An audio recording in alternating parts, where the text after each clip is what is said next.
Alright, so in this next video, we're going to start working with log.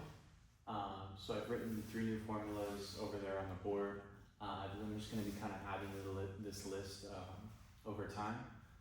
But these first 3 formulas, they're going to be used a lot, especially these 2.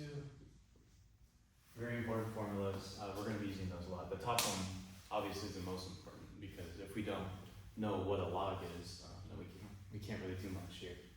So the first one is just telling us if we have an exponent like this, how we could rewrite it as a log. The next one is the change of base formula.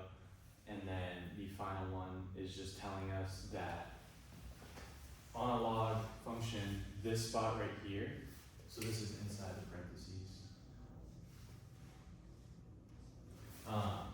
The exponent inside the parentheses, inside the log, that spot is the same as this leading spot in front of the log. So those 2 spots on the log are interchangeable.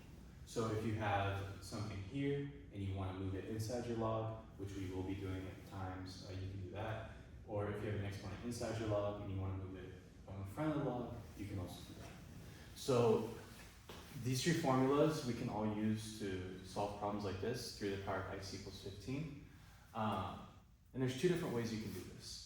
So the first way, which I'm not going to go over like on the board, but I'll just briefly explain, is you can take this exponential function and you first use this first formula to rewrite it as a log. So this would become log 3 of 15 equals x. And then once you have that, you would use the change of base formula and you would write this as, so it's log 3 of 15, so it would be log 15 over log 3. And that way it'll work, you'll get the same answer. But in order to use that method, you kind of have to memorize. So you have to memorize, you're gonna need to memorize the top formula no matter what, but you also have to memorize the change of base formula. It's less mathy, which I don't like. The way I'm gonna show you guys is more kind of mathy, more like algebraically, like aesthetically pleasing for me. And it doesn't require really any memorization. So this is how I would solve a problem like this. So first I take the log of both sides. So I take log of 3 to the power of x equals log of 15. And then I'm using that bottom row right there. It tells us if we have an exponent inside of our log, we can just move it out in front of our log.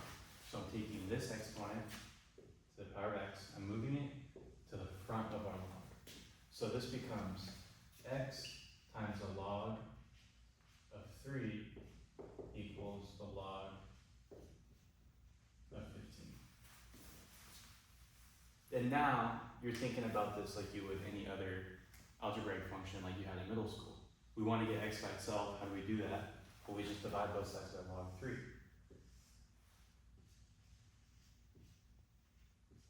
These cancel out. And you're just left with x equals log 15 over log 3. And then from here, you just plug this into your calculator.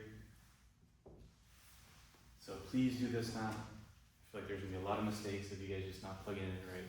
So make sure you plug this in your calculator and you should get 2.4649.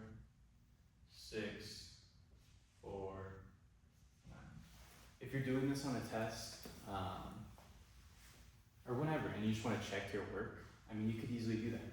You just plug in this back into the original function. So take 3 to the power of 2.4649, and you should get a number really close to 15. Yeah, and I got 14.9987. So that confirms to me that yes, this is indeed the correct answer. But if I plug that in and I got something like 11, then I would know that, okay, maybe I did this wrong, or I should probably try again.